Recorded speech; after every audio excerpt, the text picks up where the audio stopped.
Hello everyone. A new report is shedding light on the presence of foreign fighters within Boko Haram and just how much power they have.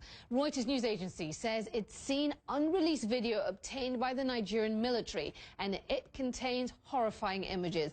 Many of those carrying out the abuse appear to be from outside Nigeria. Julia Payne is a Nigeria-based Reuters correspondent who wrote that report. She joins us now from Abuja via Skype. Julia, thanks so much for joining us. Walk us through this video that you have seen. What exactly does it show? Okay. In this footage, you see Boko Haram administering Islamic judgments on a town that it's controlling. You see them in a field stained with blood. People are flogged. A man is stoned to death, and they amputate several people's hands. What's new in this video is an unedited portion of it. You see a man speaking in Sudanese Arabic giving a sideline interview. And he is there prominently in the center of the gathering with the Boko Haram leaders. So it shows, appears to show that foreign fighters have influence in the core of Boko Haram. Julia, at this point, we're showing our viewers some old footage of Boko Haram fighters. I need to make it clear to our viewers that the images they're seeing on their screen are not from the video that you are describing. I also need to make clear that CNN has not seen this video, and so we cannot independently verify what you are describing. But talk to me about your understanding of Boko Haram's power structure now that you've seen these images. I mean, how many foreign fighters are there? Where do they come from? What have you been able to learn? It's difficult to discern from this video how many foreign fighters were present in this gathering or are present in the insurgency. It's primarily it's a homegrown insurgency made up primarily of Nigerians. They've also drawn in fighters from their bordering areas in Niger, Chad and Cameroon, around the Lake Chad Basin. But this video shows that fighters are coming from further afield, from Sudan, which is 1,000 kilometers away. It's my understanding that the Nigerian military has seen this video. Have you been able to get their response to these images?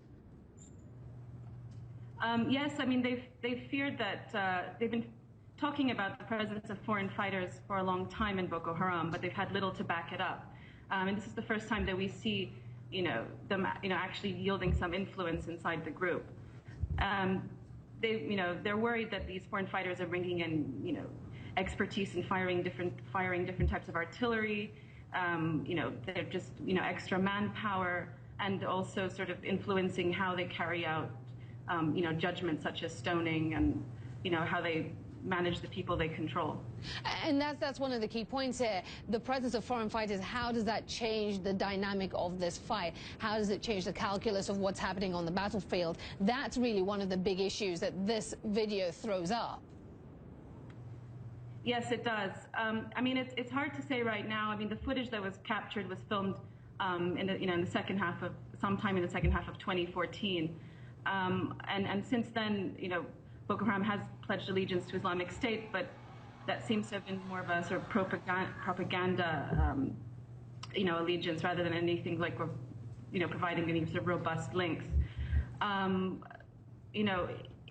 Basically, I mean, Boko Haram has a habit of being beaten back and then sort of, coming back in, full swing later. So we'll see, like, if this video means more foreign fighters will come in, or if the Islamic, State allegiance will, attract, people from further afield.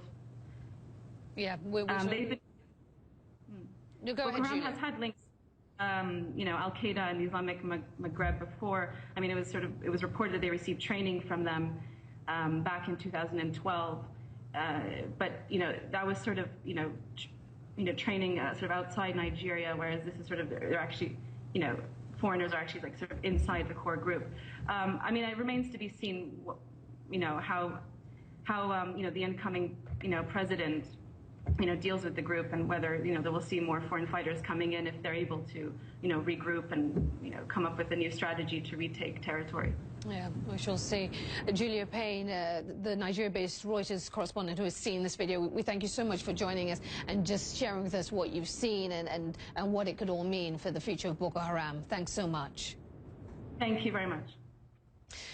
Well, you can learn much more about the fight against Boko Haram on our website, including what the Red Cross and other organizations are doing to help those most affected. That's all at cnn.com/Africa.